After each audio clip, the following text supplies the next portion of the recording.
અંબાલાલ પટેલે આગાહી કરી છે કે નવરાત્રિની શરૂઆતમાં ગરમી રહેશે, લોકલ સિસ્ટમ બનવાને કારણે વરસાદ પડશે, હસ્ત નક્ષત્રના કારણે ગાજવીજ સાથે વરસાદ પડશે. તો પરેશ ગોસ્વામીનું માનવું છે કે સૌરાષ્ટ્ર, દક્ષિણ ગુજરાત અને મધ્યપ્રદેશ બોર્ડર વિસ્તારમાં 3 થી 5 ઇંચ સુધી વરસાદ પડશે. બીજી તરફ આગામી 48 કલાક ગુજરાત માટે ભારે છે. 2 દિવસ ભારેથી ભારે વરસાદની આગાહી કરી. પાટણ સિદ્ધપુરમાં બપોર બાદ એકાએક વાતાવરણમાં પલટો આવ્યો. આકાશમાં કાળા ડિબાંગ વાદળો સાથે ધોધમાર વરસાદ થયો. સિદ્ધપુર શહેર સહિત ગ્રામ્ય વિસ્તારમાં ધોધમાર વરસાદ. સિદ્ધપુર, બીલિયા, ખળી, ગણેશપુરા, ખોલવાડા સહિતના પંથકમાં વરસાદ. ધોધમાર વરસાદથી માર્ગો પર વરસાદી પાણી વહેવા લાગ્યા. વરસાદી માહોલથી વિઝિબિલિટી ડાઉન થઈ ગઈ. મહીસાગરથી સમાચાર. મહીસાગર જિલ્લામાં પણ વરસાદી માહોલ. દિવસભરના ભારે બફારા બાદ વરસાદ શરૂ. લુણાવાડા, કડાણા, ખાનપુર સહિત આજુબાજુના ગ્રામ્ય પંથકમાં પવન સાથે ધોધમાર વરસાદ. રાજસ્થાનના સરહદી વિસ્તારના કડાણા, ગોધર, ડીડવાસ, બચકરિયા, સરસવા, મોટી રાટના ગામોમાં પવન સાથે વરસાદ. ભારે પવન સાથે વરસાદ વરસતા ખેતીમાં નુકસાનીની ભીતિ.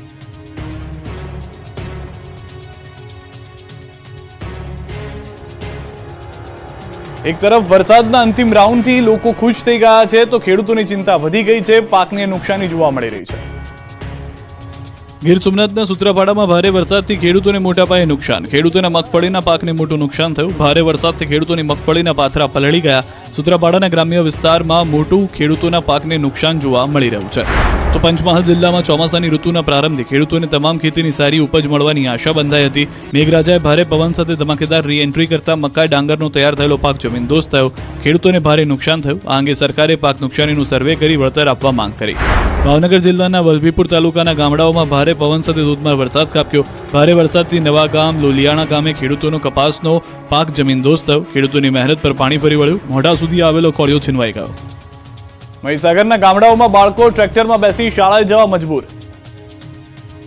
આઝાદીના આટલા વર્ષો પછી પણ એક એવું ગામ છે કે જે રસ્તાની પ્રાથમિક જરૂરિયાત અને વિકાસ ઝંખી રહ્યું છે. વાત છે મહીસાગર જિલ્લાના ખાનપુરના કનોડ ગામની, જે આજ દિન સુધી વિકાસ પહોંચ્યો નથી. આ દ્રશ્યો તેની ચાડી ખાઈ રહ્યા છે. અહીં જયશલિયા ફળિયામાં લોકોને જીવના જોખમે કોતરમાંથી પસાર થવા મજબૂર બન્યા છે. વર્ષોથી રસ્તો ન હોવાથી કોતરમાંથી બાળકોને ટ્રેક્ટરમાં બેસાડી લઈ જવાય છે. ઇમરજન્સીમાં ન તો કોઈ એમ્બ્યુલન્સ કે વાહન અંદર ગામમાં આવી ન શકે અથવા તો બહાર ન જઈ શકે. જો કોઈ બીમાર પડે કે સગર્ભાને હોસ્પિટલ લઈ જવા હોય તો 1.5 કિલોમીટર સુધી જોડીમાં લઈ જવા પડે છે. તો પશુપાલકોને પણ ભારે હાલાકીનો સામનો કરવો પડી રહ્યો છે. હવે એવું નથી કે ગ્રામજનોને કોઈ રજૂઆત નથી કરી. તેમનું કહેવું છે કે અનેક રજૂઆત બાદ આજ દિન સુધી કોઈ અહીંયા ફરક્યું જ નથી. વસ્તીની વાત કરીએ તો જયશલિયા ફળિયામાં 60 જેટલા ઘર આવેલા છે, જ્યાં આદિવાસી પ્રજા વસવાટ કરે છે. આ ગામના 250થી વધુ લોકો દરરોજ જીવના જોખમે કોતર પરથી પસાર થાય છે. મહત્વનું છે કે આદિવાસી પરિવાર મોટાભાગે ખેતી, પશુપાલન પર નભે છે, ત્યારે તેમને વસ્તુઓ માટે ગામ બહાર જવું પડે. ત્યારે તંત્રના પાપે ન છૂટકે જીવના જોખમે કોતરમાં પાણીમાંથી પસાર થવું પડે. ત્યારે ગ્રામજનો મોટા મોટા વિકાસના દાવાઓ વચ્ચે બીજું કંઈ નહીં પણ ગામમાં એક પાકા રસ્તાની માંગ કરી રહ્યા છે. અનેક રજૂઆતો બાદ પણ અહીંના લોકોનો ઉદ્ધાર થયો નથી. ત્યારે હવે તંત્ર ઘોર નિંદ્રામાંથી જાગી અને કોઈ કામગીરી કરે તેવી વિનંતી કરવામાં આવી રહી છે. ગોધરામાં વીજ ડીપીમાં થયા ધડાકા. મધ્ય ગુજરાતમાં પણ 2 દિવસથી મેઘો તોફાની બન્યો છે. ત્યારે તંત્રની બેદરકારીના કારણે 2 માસ પહેલા જ ગોધરામાં દિવાળી આવી ગઈ. ગોધરામાં જામેલા વરસાદી માહોલ વચ્ચે દીપાવલી જેવો માહોલ જામ્યો. શહેરના જૂની પોસ્ટ રોડ પર આવેલા વીજ ડીપીમાં ધડાકા સાથે આગ લાગતા જાણે આતશબાજી થતી હોય તેવા દ્રશ્યો જોવા મળ્યા. મોટા ધડાકા સાથે આગ લાગતા આસપાસના વિસ્તારોમાં અફરાતફરી મચી ગઈ. આ જ વીજ ડીપી રહેણાંક વિસ્તારની નજીક હોવાથી સ્થાનિકોમાં પણ ભયનો માહોલ ફેલાયો. લગભગ 15 મિનિટ સુધી કડાકા ભડાકા થતા આખા વિસ્તારમાં દહેશત ફેલાઈ ગઈ. જાણે કોઈ ફટાકડા ફોડતું હોય તેવા અવાજ થતા લોકોની ઊંઘ હરામ થઈ ગઈ. જોકે આ બનાવમાં કોઈ જાનહાની નથી થઈ. જૂનાગઢથી સમાચાર. માંગનાથ બજારમાં ઘૂસ્યા છે વરસાદી પાણી. અંડરગ્રાઉન્ડ દુકાનોમાં ઘૂસી ગયા છે વરસાદી પાણી અને ગટરના પાણી મનપાની બેદરકારીથી ભરાયેલા જોવા મળી રહ્યા છે. પાણી ભરાયાનો આક્ષેપ સ્થાનિક લોકો કરી રહ્યા છે. ધારાસભ્ય અને મનપાના વોટરવર્ક્સ ઇજનેર પહોંચ્યા છે. ધારાસભ્ય સંજય કોરડિયાએ તંત્રને કર્યા જરૂરી સૂચન. વોટરવર્ક્સ એન્જિનિયરને તાકીદ કામગીરી કરવા સૂચન આપ્યું છે. જે મોટાભાગની માર્કેટ છે તેમાં આ દ્રશ્યો જોવા મળી રહ્યા છે, જેમાં ગટરનું અને વરસાદનું પાણી ભેગું થઈ ગયું છે.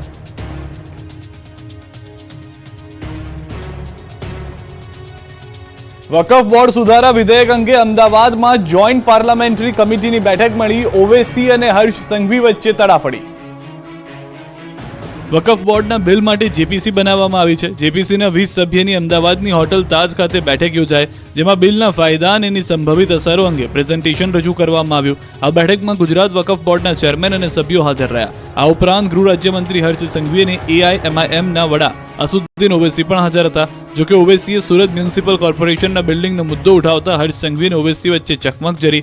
આ અંગે ગૃહ રાજ્યમંત્રી હર્ષ સંઘવીએ કહ્યું કે ગુજરાત સરકારના પ્રતિનિધિ મંડળ દ્વારા સંસદ દ્વારા રચાયેલી વકફ અમેન્ડમેન્ટ 2024ની જોઈન્ટ પાર્લામેન્ટરી કમિટીને સૂચનો આપવામાં આવ્યા છે. જેપીસીના નિયમ પ્રમાણે સૂચનોની વિગતો શેર કરી શકાતી નથી. જેપીસી દ્વારા નિયમો મુજબ આ સૂચનોની વિગત મીડિયામાં આપવામાં આવશે.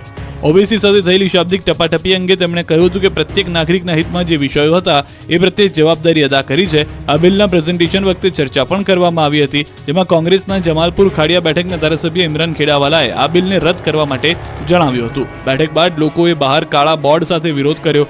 ગુજરાતમાં વકફ બોર્ડની 45,000 કરતાં પણ વધુ મિલકત છે, જેમાં સ્થાવર મિલકત 39,000થી વધુ છે, જ્યારે બાકીની જંગમ મિલકત છે. રાહુલ ગાંધીના અનામત વિરોધી નિવેદનને લઈને ભાજપનો વિરોધ. મુખ્યમંત્રી પહેલીવાર કાળી પટ્ટી બાંધી વિરોધ કરવા ઉતર્યા. કોંગ્રેસના નેતા રાહુલ ગાંધી દ્વારા અમેરિકા ખાતે અનામત વિરોધી આપેલા નિવેદનને લઈને આજે અમદાવાદ સહિત રાજ્યભરમાં ભાજપે વિરોધ પ્રદર્શન કર્યું. અમદાવાદમાં ભાજપ દ્વારા રેલી અને ધરણા યોજવામાં આવ્યા. મુખ્યમંત્રી ભૂપેન્દ્ર પટેલ પણ વિરોધ પ્રદર્શનમાં જોડાયા. આ વિરોધ પ્રદર્શનમાં ભાજપના ધારાસભ્ય અને અન્ય સિનિયર આગેવાનો ગાંધી આશ્રમ નજીક આવેલા 32 હોલથી પદયાત્રા કરી આવ્યા હતા અને ધરણા યોજ્યા. મુખ્યમંત્રી સહિત ભાજપના નેતાઓ અને કાર્યકર્તાઓએ હાથમાં કાળી પટ્ટી બાંધી અને વિરોધ દર્શાવ્યો અને અમદાવાદ આરટીઓ સર્કલ ખાતે વિરોધ પ્રદર્શન કર્યું. તો વલસાડમાં પણ ભાજપે વિરોધ કર્યો. વલસાડ જિલ્લા ભાજપે બેનર સાથે વિરોધ પ્રદર્શન કર્યું. ભાજપ નેતા કાર્યકર્તાઓ અને અગ્રણીઓએ કાળી પટ્ટી બાંધી વિરોધ નોંધાવ્યો, જેમાં રાજ્યના નાણામંત્રી કનુ દેસાઈ, ધારાસભ્ય પૂર્ણેશ મોદી સહિતના ભાજપના આગેવાનો કાર્યકરો ઉપસ્થિત રહ્યા હતા. રાજકોટમાં પણ ભાજપે વિરોધ કર્યો. રાહુલ ગાંધીના નિવેદન સામે જ્યુબિલી ગાર્ડન નજીકથી ભાજપે રેલી યોજી પ્રદર્શન કર્યું. જ્યુબિલી ગાર્ડન નજીક ભાજપના ધરણા, મહાત્મા ગાંધીના પુતળા નજીક ભાજપનો વિરોધ. 3 શહેરમાં દાદાનું ચાલ્યું બુલડોઝર. વડોદરાના અગોરા મોલના દબાણ દૂર તો કંડલા પોર્ટ પાસે જમીન ખુલ્લી કરાઈ. દબાણકર્તાઓની હવે ખેર નથી. રાજ્યમાં ગેરકાયદે દબાણો કરી બેઠેલા લોકો સામે તંત્રએ લાલ આંખ કરી. દબાણો પર હવે બુલડોઝર ચાલશે. ત્યારે કચ્છના કંડલા પોર્ટ પાસે જેસીબી લઈને તંત્ર પહોંચ્યું. કંડલા પોર્ટ પાસે મેગા ડિમોલિશન હાથ ધરાયું. કંડલા પોર્ટની આસપાસના દબાણો દૂર કરાયા. ચુસ્ત પોલીસ બંદોબસ્ત સાથે ગેરકાયદે બાંધકામો જમીનદોસ્ત કરાયા. કંડલા પોર્ટ, ક્રીક વિસ્તાર અને બન્ના વિસ્તારમાં દબાણ હટાવ કામગીરી શરૂ કરતા ફફડાટ ફેલાયો. 350થી વધુ મકાનો તોડી પડાયા. વડોદરામાં પૂર લાવનારા વિશ્વામિત્રી નદી પરના દબાણો પર હવે દાદાનું બુલડોઝર ફરી વળ્યું છે. અગોરા મોલના ગેરકાયદે ક્લબ હાઉસને તોડવાની કામગીરી શરૂ કરાઈ. 3000 સ્ક્વેર ફૂટ જગ્યામાં બનેલા 3 માળના ક્લબ હાઉસને દૂર કરાશે.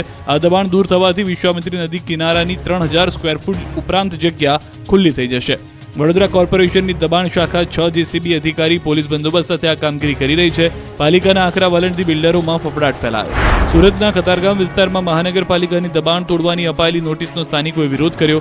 કતારગામ મગનનગર 2ના રહીશો દ્વારા જિલ્લા કલેક્ટરને આ બાબતે રજૂઆત કરવામાં આવી. કલેક્ટર કચેરી ખાતે વિરોધ પ્રદર્શન કરવામાં આવ્યું. હાથમાં બેનર્સ અને મહાનગરપાલિકા વિરુદ્ધ સૂત્રોચ્ચાર સાથે વિરોધ નોંધાયો. કતારગામ વિસ્તારમાં જૂના પોલીસ સ્ટેશનથી લઈને સિંગણપુર 4 રસ્તા સુધી દબાણમાં આવતી 700 મિલકતોને સુરત મહાનગરપાલિકા દ્વારા ડિમોલિશન કરવાનો નિર્ણય કરાયો. પાટણમાં શિક્ષણના ધામમાં છૂટા હાથની મારામારી. હેમચંદ્રાચાર્ય યુનિવર્સિટી કેમ્પસમાં વિદ્યાર્થીઓની ધમાલ. પાટણનું શિક્ષણ ધામ બન્યું મારામારીનું ધામ. પાટણની હેમચંદ્રાચાર્ય ઉત્તર ગુજરાત યુનિવર્સિટીના કેમ્પસમાં આજે વિદ્યાર્થીઓ વચ્ચે છૂટા હાથની મારામારી થતા ચકચાર મચી. સામાન્ય બાબતે 2 વિદ્યાર્થીઓના જૂથ વચ્ચે બોલાચાલી થયા બાદ મામલો મારામારી સુધી પહોંચ્યો.